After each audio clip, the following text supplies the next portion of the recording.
Sebenarnya peran di sub ini kan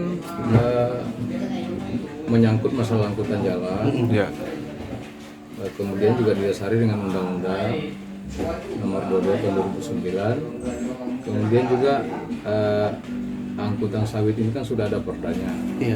Perdanya nomor 9 tahun 2018 yaitu Perda Inisiatif DPR. Ya, salah satu juga kita tim di situ. Memang pada saat kita ada rapat di DPR itu berapa kali membahas persoalan perda ini, ya tentunya juga kita pernah mendatangkan pelaku-pelaku usaha angkutan sawit. Nah, mereka yang pelaku-pelaku angkutan sawit dengan pabrik ini kita sudah sebenarnya sinergikan bahwa sesuai dengan kelas jalan kita ini harus sesuai angkutan sawit juga jumlah berat yang diizinkan.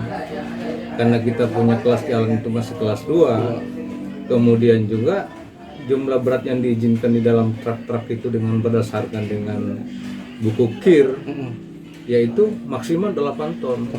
Nah, tapi kenyataannya sekarang ini kan 2 sampai 11 ton. Nah, memang dilemanya kita ini untuk mengadakan penindakan seperti itu, memang kita harus ada bukti otentik yang dikeluarkan bahwa ini terjadi pelanggaran, yaitu jembatan timbang.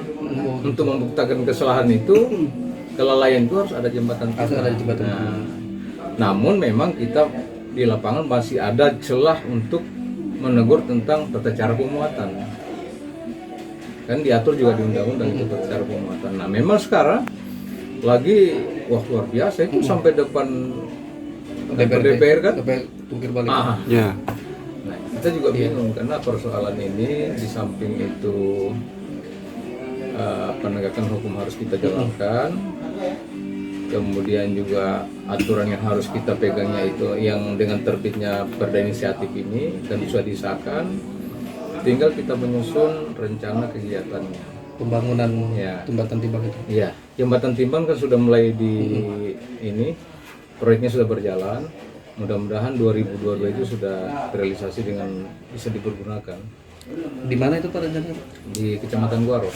Sudah di sebelum pesantren, apa namanya itu? Hidayatullah, sebelah kiri, ya itu yang ada. Artinya sawit yang melintas itu bisa dipastikan sesuai dengan kelas 2 buatannya?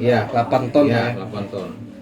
Kalau mungkin Pak sedikit nanti kan masyarakat bertanya apa nggak bisa kah tindak lanjut gitu Pak langsung gitu?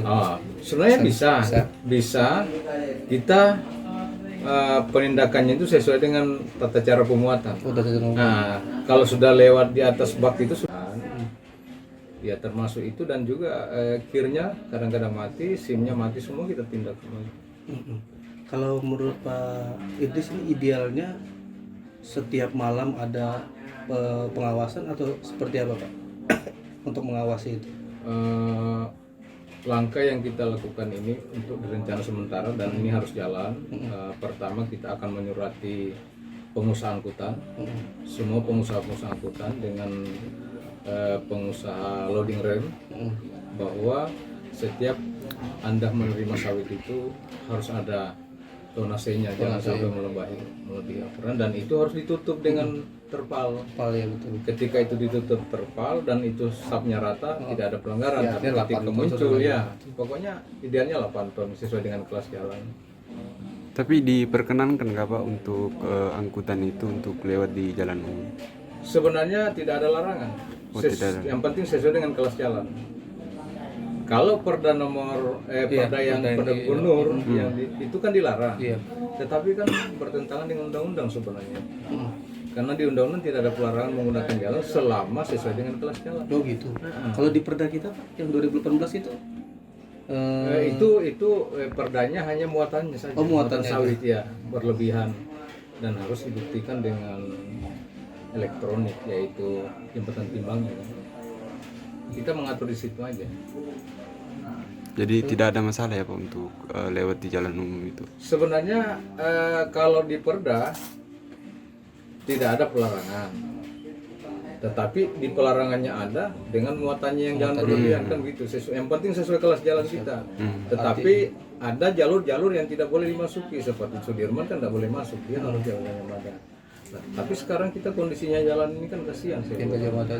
Nah, pemerintah itu sudah berencana, bahkan sudah disurvei itu pengalihan angkutan sawit atau angkutan barang lewat terminal lama tembus Sangkuriman. Sudah disurvei, PU dan Bapeda sudah survei itu persiapan itu. Jadi untuk sementara lewat di sini, nanti mungkin kita berdoa 2022-2023 sudah bisa lewat di dalam itu.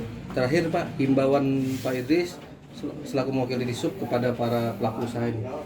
Nah, himbauan kita kepada pelaku usaha agar mematuhi aturan, baik pun Perda maupun undang-undang, sesuai dengan kelas jalan. Kemudian jangan juga membuat situasi dan kondisi jalan sudah rusak semakin kita lewati dengan muatan yang berlebihan. Karena kalau bukan kita lagi yang memelihara jalan ini secara umum, siapa lagi kan? Terima kasih sudah nonton. Jangan lupa like, subscribe, dan share ya.